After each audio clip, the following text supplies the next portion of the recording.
Assalamualaikum warahmatullahi wabarakatuh. Alhamdulillahirabbil alamin wassalatu wassalamu ala asrofil anbiya'i wal mursalin wa ala alihi wa sahbihi ajma'in. Qalu subhanaka la ilma lana illa ma 'allamtana innaka antal alimul hakim. Rabbi shrah li sadri wa yassir li amri wahlul 'uqdatam min lisani yafqahu qawli. Sahabat-sahabatku, dimanapun tentunya kalian berada, semoga kesehatan, taufik, hidayah Allah selalu menyertai kita semua. Amin Allahumma amin. Pada pertemuan kali ini saya akan mengunggah video di mana video tersebut terdapat himbauan termasuk kejelasan dari Pondok Pesantren Sarang Rembang, di mana salah satu daripada pengasuh ataupun putra daripada Mbah Maimun, yakni Kiai Haji Najih Maimun atau yang kita kenal dengan Gus Najih. Yang pertama ingin saya sampaikan permohonan maaf saya jikalau video saya lancang, dan tetapi ini semua saya lakukan atas kedoifan dan ingin sekali dengan hal kebaikan, karena tentu segala sesuatu yang kita lakukan harus dengan pertimbangan yang penuh dengan kematangan, agar tidak menjadikan sebuah kebingungan, menjadikan sebuah kegalauan. Apa yang kita lakukan terlebih itu adalah membuat sesuatu fitnah yang tidak kita timbang terlebih dahulu kemadharatan dan kemaslahatannya.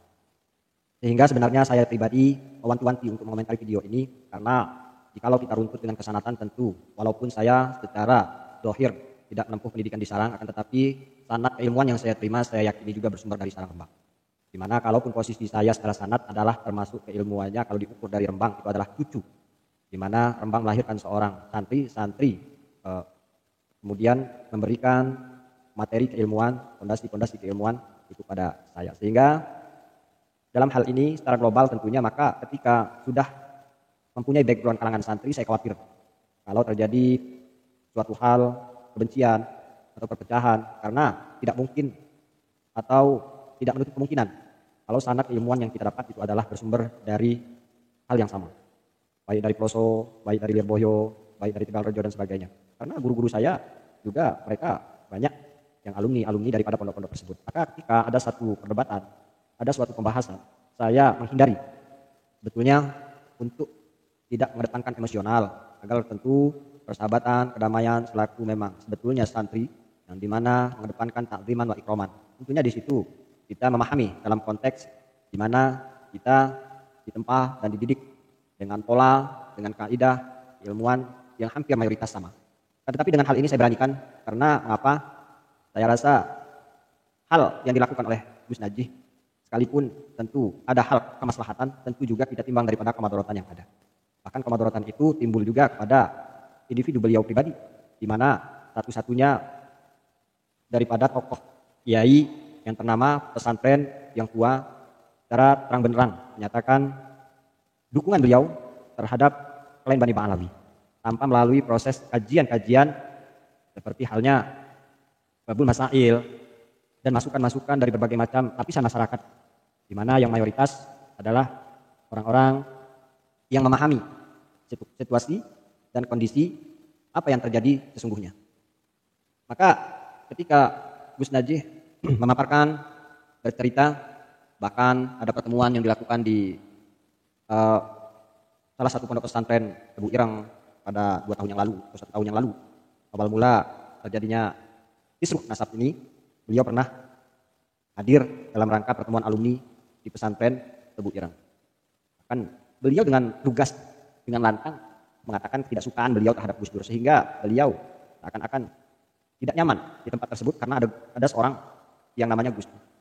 Tentu pernyataan beliau walaupun secara batiniah beliau mempunyai hal yang terselubung, menaruh ketidaksukaan beliau terhadap seseorang, terlebih itu adalah termasuk keluarga daripada asal muasal beliau menempuh pendidikan di tahun 80. Sebenarnya hal yang tidak layak beliau ungkapkan, dan beliau ceritakan tentang kepribadian beliau mengenai hal itu. Terlebih seorang yang beliau katakan adalah orang yang familiar. Jadi tentu banyak resepsi, dan saya pun secara orang awam yang mengkaji dalam hal teori kitab, saya rasa apa yang kita dapat, apa yang kita kaji hanyalah sampai kepada lidah dan mulut belaka, tidak sampai kepada hati, sehingga rasa dendam, rasa emosional itu tetap ada pada hati kita, sehingga padahal sama sekali beliau tidak layak untuk menceritakan hal itu. Terlebih itu di hadapan santri, bagaimana ketika santri beliau menilai tentang apa yang dilakukan oleh yang diceritakan oleh Gus Najih ini.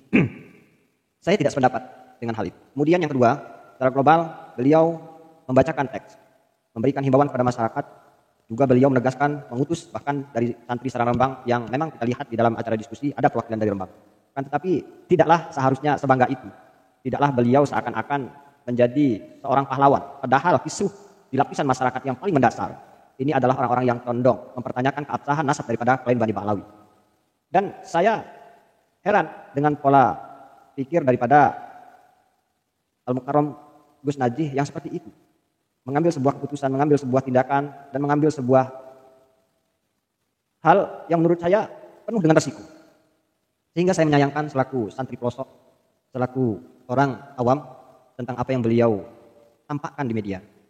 Padahal jelas orang-orang yang tentunya juga seperti Akil Syirot, kemudian banyak tokoh-tokoh ulama, Yai Nusantara yang mempertanyakan keabsahan daripada kalangan Bani Ba'alawi. Melalui penelitian, melalui kajian, tentu mereka-mereka juga tidak bisa kita anggap sebelah mata. Seperti Abbas Buntet, seperti halnya selain Gus Muafiq, selain daripada banyak. Gus Mus juga tentu mempertanyakan daripada keabsahan kalangan Bani Ba'alawi. Tentu hal ini seharusnya tidaklah beliau yang menjadi ujung tombak. Kalau beliau ingin menjaga citra dan harga diri agar tentu tidak menjadi suatu fitnah di tengah-tengah masyarakat yang justru akan menodai daripada pondok pesantren Sarang Rembang, menodai daripada citra beliau, dan disitulah tentu penilaian-penilaian masyarakat secara luas akan timbul setelah menyaksikan apa yang beliau paparkan. Dan himbauan tersebut berdasarkan teks. Kita tidak tahu sumbernya dari mana, asalnya dari mana, tetapi saya meyakini bahwa teks itu adalah bukan berasal dari hati nurani beliau. Selaku tokoh familiar, selaku orang yang tentunya kita harapkan pengaruh pembelajaran yang baik, akan tetapi hanyalah berdasarkan teks. Sehingga saya membayangkan ketika teks itu tergelincir untuk menjerumuskan beliau, saya tidak habis pikir dengan hal itu. Seharusnya beliau, sekalipun ingin menyampaikan sesuatu, itu dengan pandangan hati nurani dan pola pikir beliau secara pribadi, dengan kematangan, dengan lugas dan tegas. Seperti yang dicontohkan oleh Mbah Mun, di mana tatkala beliau masih ada, bukan tidak ada fenomena-fenomena seboh ini. Akan tetapi ketika ada beliau, bagaimana memanasnya kita menghadapi sebuah pemilu, bagaimana kita menghadapi panasnya di sebuah organisasi, kan tetapi beliau ialah sosok yang hebat. Sehingga beliau tidak banyak cakap dan kata, apa yang beliau sampaikan walaupun sedikit, namun penuh arti dan makna. Sehingga untuk mencari kesalahan, kekurangan, aib beliau, itu memang tidak ada landasannya. Saya sayangkan dengan apa perihal yang dilakukan oleh Gus Najih. Mudah-mudahan beliau bisa menjaga dan bisa tentu merubah hal-hal yang justru akan mencidrai beliau tersendiri, terlebih tentang hal kepercayaan publik tentunya. Beliau adalah seorang figur, contoh, menjadi seorang yang bisa kita katakan sebagai landasan kita harapkan. Tapi ketika beliau menyampaikan sesuatu argumen, di mana argumen itu atas setir keinginan orang lain, bukan atas dasar hati nurani beliau sendiri, amat sangat saya sayangkan. Sehingga amat sangat jauh apa yang dilakukan oleh Mbah Mun ketika menanggapi suatu masalah, persoalan, memberikan statement dan komentar. Jadi disitulah tentunya saya amat sangat prihatin dan saya harapkan mudah-mudahan beliau bisa untuk mengambil sikap yang lebih bijak. Maksud saya dengan proses, dengan mengetahui situasi dan kondisi yang saat ini, yang mana kalau kita ambil secara mayoritas, kalau ditimbang dari segi pengaruh, tentu setiap orang, tokoh-tokoh di sini memiliki pengaruh. Akan tapi sekali lagi, justru orang-orang tersebut mempertanyakan daripada keabsahan klien Bahlan. Kemudian lagi, beliau mengomentari tentang ketika kedatangan Paus Fransiskus kalau tidak salah ya. Paus yang mana datang ke Istiqlal, kemudian beliau juga ada teks yang dibaca. Sehingga atas keinginan siapa dan siapakah yang membuat teks tersebut. Hemat saya, apa yang disampaikan oleh beliau ialah bukan atas dasar hati nurani beliau. Secara kualitas, integritas, kalau kita melihat daripada label sekelas pesantren Sarang Rembang, tentu di situ amat sangat saya menyayangkan atas perihal apa yang beliau lakukan. Terakhir mengenai ketika beliau mengomentari tentang hal itu, di mana Paus menghadiri ada acara di Indonesia, beliau mengkritisi, ya memang kalau kita lihat secara syariat, betul. Akan tetapi bukankah segala sesuatu itu sudah dipertimbang, sudah dikaji, sudah direncanakan. Sehingga secara mayoritas, secara kekuatan, tentu bukanlah kehendak perorangan yang menghadirkan seorang Paus tersebut. Ada instrumen negara, ada tentu banyak instansi-instansi yang terlibat, bahkan para dewan, menteri agama dan sebagainya. Mengapa sebelum itu tidak ada masukan?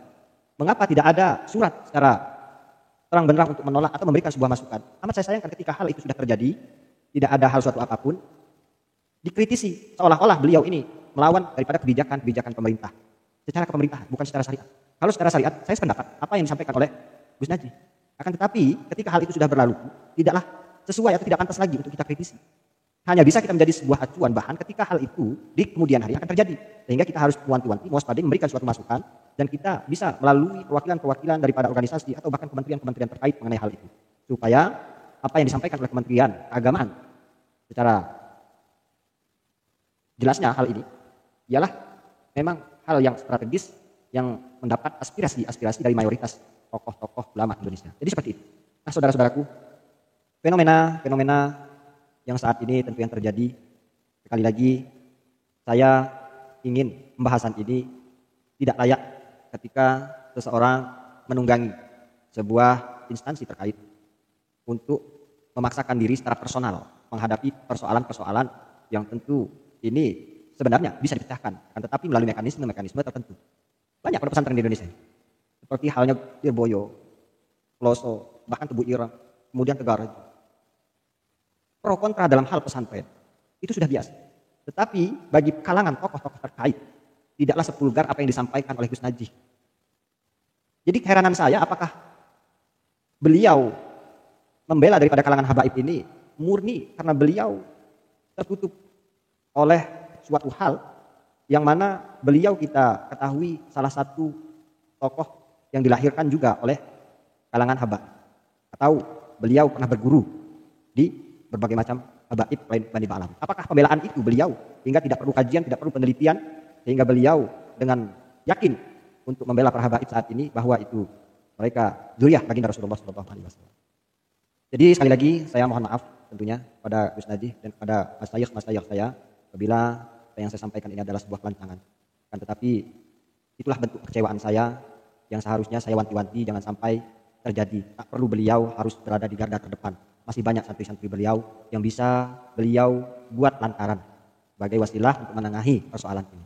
Bahkan ada tingkat-tingkat babul masail umpamanya, informasi berbagai macam pesantren yang sudah meneliti, yang sudah mengkaji. Sehingga perbuatan, keputusan yang beliau hasilkan itu logis, tidak seolah-olah itu hanya pembelaan yang membabi buta. Jadi sekali lagi saya mohon maaf pada santri-santri Rembang dan para masyayikh saya, sekali lagi bukan karena kelancangan saya, akan tetapi ini adalah wujud kekecewaan saya terhadap untuk isu ini, di mana kami ialah sekali lagi mempertahankan akidah syariat agar tentu terjaga. Segala sesuatu itu kita timbang atas dasar kemaslahatan dan kemadharatan.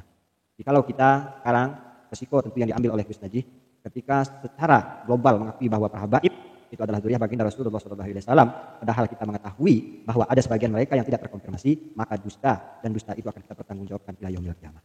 Dan yang terakhir mengenai beliau adalah menyebut supaya Mbah Mun senang, artinya suka dengan tindakan-tindakan tersebut. Saya rasa sekalipun beliau masih ada, tindakan beliau tidaklah seperti itu. Jadi apakah beliau juga termasuk nasabnya tersambung pada habaib? Saya juga tidak paham. Akan tetapi ketika nasabnya itu tidak tersambung pada klien Bani Ba'alawi, mengapa pembelaan itu harus dengan sepulgar itu? Jadi saya tentu sangat prihatin dan saya kecewa dengan apa yang disampaikan oleh Gus Najih. Itu saja kawan-kawan. Simak tentunya setelah apa yang saya paparkan ini, video-video yang disampaikan oleh beliau dan dikombinasikan dengan apa yang saya komentari, apakah sesuai ataukah bersimpangan. Sehingga silakan bagi kawan-kawan memberikan masukan, memberikan pendapat. Mudah-mudahan harapan kita kebaikan selalu berada pada kita semua. Amin. Wassalamualaikum warahmatullahi wabarakatuh.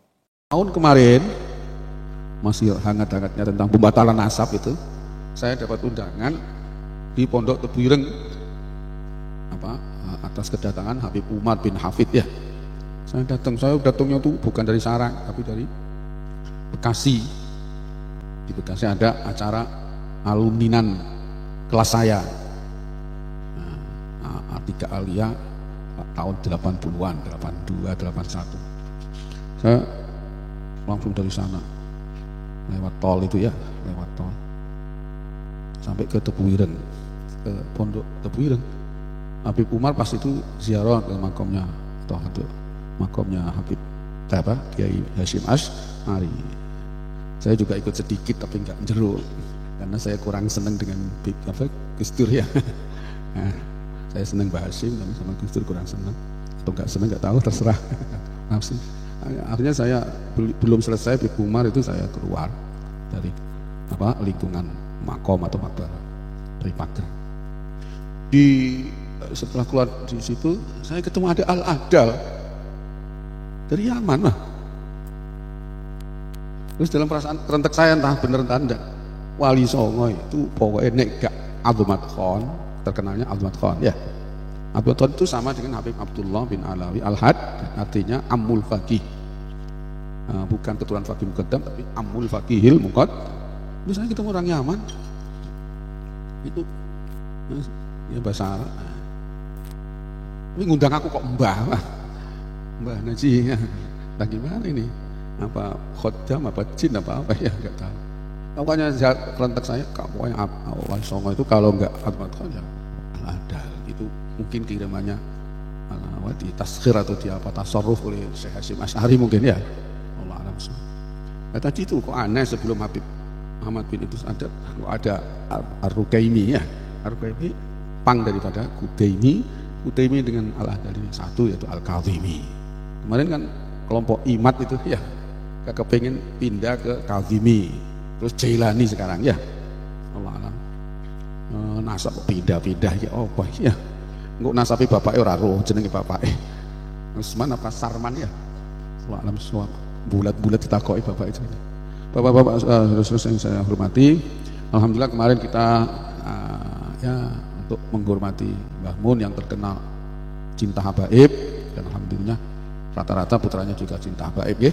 Alhamdulillah saya ngirim dua santri Bahir dan Nafis, alhamdulillah wis di tulisannya wis dibantah apa tadi pembatalan nasab itu wis dibantah oleh Bahir, Nafis dan Rumel ya.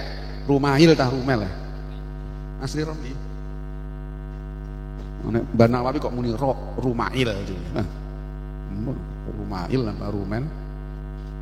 Jadi napa nungguanku ora tau nungguanku blas ya. Memang di aslinya Gus Durian hasilnya. Tapi kok aneh Gus Durian. Ya, memang Gus Dur sendiri pernah membela Mbak Alawi ya. Ketika ada ketua MUI Hasan Basri ya mengatakan tidak ada habaib, tidak ada sayyid, itu Gus Dur membela habaib. Pernah lagi saya ingat Gus Dur itu pernah membela Habib Abdullah bil Faqih Malang Pak. Dan saya dulu langganan buletin Aula ya, majalah Aula masih di DH Pak. Saya pernah baca Gus Dur mengaku keturunan Al-Uraidi yang ada di Madinah. Al-Uraidi yang mbah-mbahnya Al-Ahmad bin Isa Al-Muhajir. Pernah lagi dia mengaku keturunan Jamaluddin Al-Husain Al-Akbar yang kuburannya ada di Wajo, Sulawesi ya. Wajo. Dia kepengen ke sana atau sudah ke sana Allah. Jadi ini ada kesan-kesan tentang kiriman atau saya mengirim Nafis dan Bahir itu untuk membela Mbak Alawi di Robitoh Alawiyah ya. Karena lillahi ta'ala, karena ingin membela, di samping membela habaib juga membela Syekhina Kiai Maimun ya. Ini ada kesan-kesan saya suruh nulis. Ketidakhadiran Imaduddin dan saatnya berbenah. Ketidakhadiran Imaduddin men Syekh Imad ngono wae jane ya. Kok Imaduddin men. Ketidakhadiran Imad dalam perdebatan di Rabita Alawiyah adalah bukti paling nyata dari kelemahan dan keberdayaannya dalam mempertahankan argumen yang ia lontarkan. Bagaimana mungkin seorang yang mengaku memiliki kebenaran memilih untuk lari dari perdebatan ilmiah yang seharusnya menjadi ajang untuk membuktikan keabsahan klaimnya. Imad telah menunjukkan bahwa dirinya tidak pantas disebut sebagai orang yang memiliki integritas ilmiah, apalagi dianggap sebagai pembela kebenaran. Dengan ketegasan dan kelugasan yang dimiliki oleh tim peneliti, isu nasab Alawi seharusnya sudah selesai dan tidak perlu lagi diperdebatkan kembali. Fakta-fakta ilmiah telah dikemukakan dengan sangat jelas, lugas, mematahkan setiap klaim dan tuduhan yang dilontarkan tanpa dasar. Siapapun yang masih mencoba mengungkit-ungkit masalah ini setelah adanya klarifikasi ilmiah yang begitu terang benderang, jelas hanya mencari-cari alasan untuk membenarkan kebodohan dan kesombongan dan kekeliruannya. Mereka yang terus mempertahankan isu ini tidak lebih dari penyebar fitnah yang mengacaukan umat, dan tindakan mereka harus dicap sebagai perbuatan berbahaya dan merusak merusak tatanan masyarakat, yang meresahkan ya, meresahkan apa? Masyarakat. Membatalkan nasab satu bangsa itu kan suatu perbuatan yang kriminal, yang keji. Membatalkan nasab orang satu aja bisa dikriminalkan, apalagi satu bangsa, satu klien yang besar. Kalau itu besar, ada bukan hanya di Indonesia, di mana-mana. Masyarakat perlu sadar bahwa orang seperti ini tidak layak mendapat tempat dalam diskusi ilmiah atau spiritual. Sekarang marilah kita bersama-sama introspeksi dan berbenah diri. Para kiai, para agus perlu menghentikan praktek berebut proposal dana dari pemerintah atau rebutan jadi calon daerah ya. Satu keluarga sing siji calon bupati, sing siji calon wakil bupati, satu keluarga, enggak pantas ya. Berebutan proposal dana atau jabatan ya dalam pemerintahan atau dalam legislatif yang hanya akan merusak citra ulama dan menurunkan martabat mereka di hadapan umat. Fokuskan perhatian pada pengajaran dan bimbingan yang benar-benar membawa manfaat bagi umat, bukan pada hal-hal yang justru menimbulkan fitnah dan perpecahan. Begitu pula para kalangan habaib, saatnya berbenah diri dengan tidak lagi berbicara tanpa dasar ilmu yang kuat, menghindari kebiasaan menceritakan karomah kakak-kakek mereka secara berlebihan di depan umum.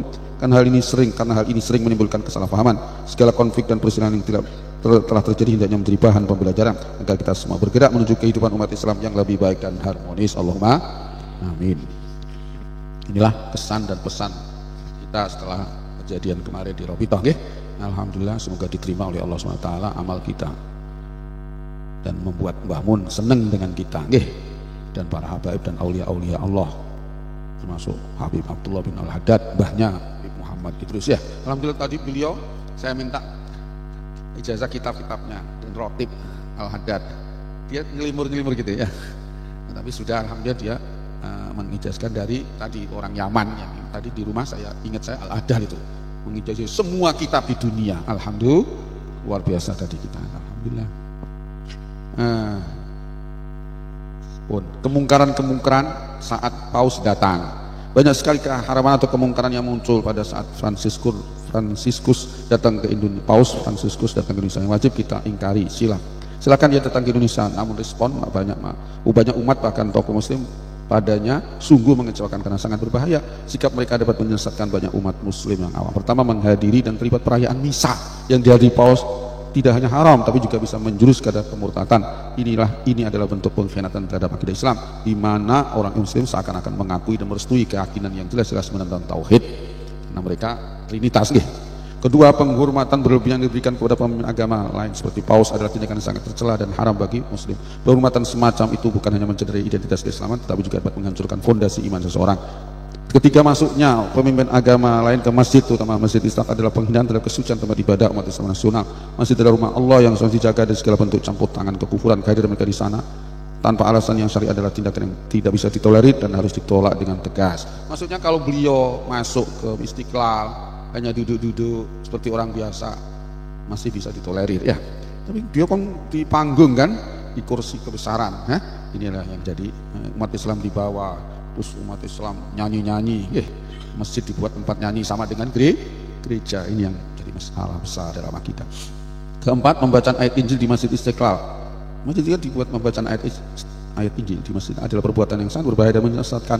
Ayat Injil dari Lukas bab 10 ayat 2537 sampai 37 yang dibacakan tersebut adalah alat untuk merusak pemahaman Islam. Menurut keyakinan Islam, Injil adalah Injil hasil distorsi, bukan murni wahyu. Hukum membacanya jelas haram karena ini adalah infiltrasi pemikiran yang bisa mengaburkan akidah umat dan menjuruskan mereka dalam kesesatan. Kelima, riwayat paus yang mendukung pernikahan sesama sejenis adalah ancaman serius terhadap moralitas umat Islam. Pernyataan paus pada 22 Oktober 2020 yang mengatakan orang homoseksual memiliki hak untuk berada dalam keluarga, tidak ada yang harus diusir dan atau dibuat sengsara karenanya. Bukan hanya itu, bukan masalah itu. Dia di Indonesia mengatakan minta kepada pendeta-pendeta untuk memberkati kawin sejenis. Na'udzubillah min dzalik. Ini adalah satu kehancuran moral dan tahlilu ma haramallah itu adalah kufur, menghalalkan. Nah, kemarin saya baca di surat di Selasanan di DI, dan saya mengatakan syirik kufur itu bukan hanya nyembah berhala. Kamu menghalalkan babi ya, kamu ikut menghalalkan babi, atau apalah, ikut acara mengharapkan bahiro saibah wali wasilah ya, mengharamkan perkara yang dihalalkan Allah atau menghalalkan apa yang diharamkan oleh Allah.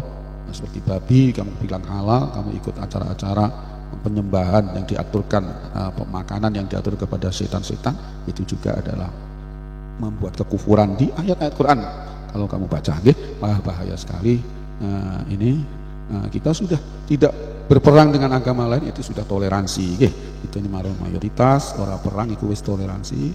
Dan kita sudah ratusan tahun kita ini toleran dengan agama lain. Nggak ada perang agama di Indonesia. Nggak ada. Yang ada penjajahan, melawan penjajahan dengan kita dengan Belanda karena mereka menjajah, dengan Jepang karena mereka menjajah. Tapi kalau agama Hindu, Buddha dan Kristen yang tidak keras atau tidak merangi kita berdamai dari dulu, sudah lama sekali. Dari zaman Majapahit sudah lama, kita ini negara paling toleran. Ini kata orang India yang ngajar di IAIN Kalijaga ya, jenenge sapa?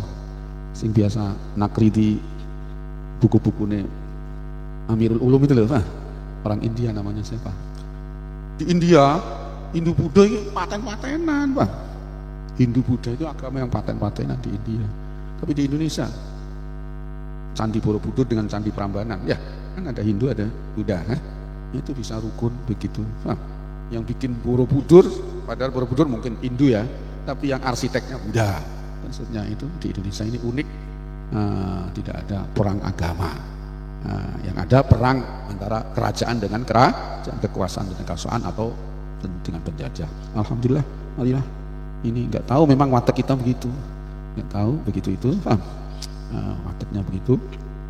Tapi alhamdulillah dengan melawan penjajah, tapi diniati juga izul Islam wal muslimin. Inilah yang membuat kita berkah di sarang ini.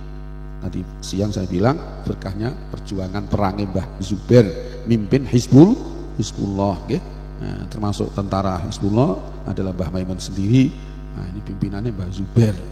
Ini makanya pendidikan agama di sini di sarang ini barokah karena lewat perjuangan.